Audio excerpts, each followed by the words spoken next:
I'm Doug Parker with Cruise News Today here in Miami, where in just a little while, Carnival Ecstasy will make its final departure from North America one last time. But how did we get to this point where Carnival Cruise Line sells its 6th fantasy class ship? To find out, we go back to March of 2020, where only a few weeks earlier, ships were sailing, drinks were flowing, and Lido decks were full of cruisers checking their worries at the gangway to escape for a week of fun in the sun. But seemingly overnight, that fun came to an abrupt halt when COVID forced a 15-month industry-wide shutdown. Throughout the shutdown, cruise operators were doing everything they could to stay afloat, including selling off older inventory to shipbreakers over in Turkey. Here's Carnival Corporation's former CEO Arnold Donald on selling ships. With the ships exiting the fleet, they were less efficient ships. We accelerated the exits given the fact that there was no opportunity for them to generate cash in the near term here, given, the pause we're in. In an attempt to slim the fleet down even more after the restart last summer, Carnival Corporation offloaded more ships, including 2 fantasy class ships, Carnival Sensation and Carnival Ecstasy, making it the number 5 and 6 fantasy class ship to be sold in the Carnival fleet. Carnival Cruise Line brand ambassador John Heald.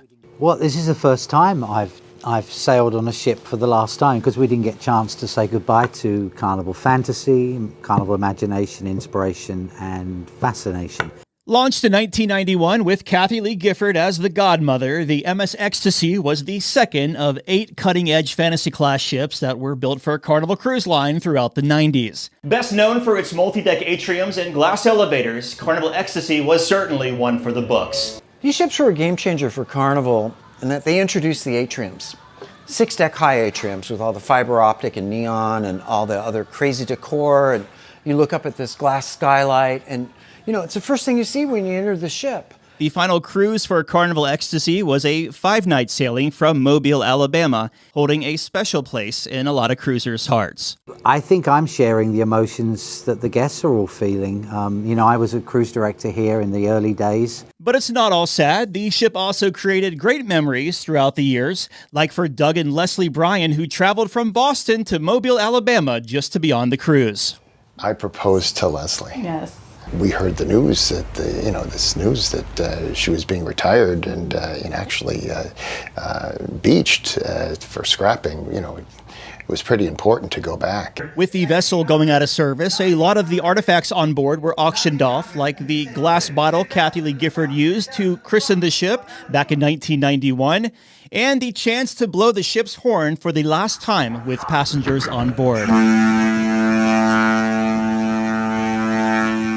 Now that Carnival has decommissioned Carnival Ecstasy, you may be wondering what's going to happen next to the ship. Well, in Turkey, specifically where these ships go, they're run up on the beach, and then the crew that deliver the ship are offloaded. And as soon as that's done, literally within minutes, I'm told, the local workers come on board and they start ransacking the ship.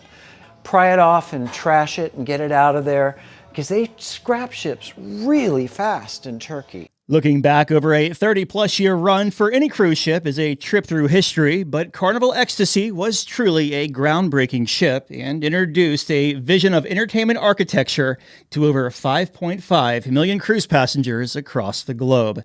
And despite several dry docks that added a host of new features, in the end, Carnival Ecstasy's demise was the result of newer, larger ships with more bells and whistles that consumers expect out of a vacation. As the sun sets one last time on Carnival Ecstasy with guests on board, I'm Doug Parker with Cruise News Today.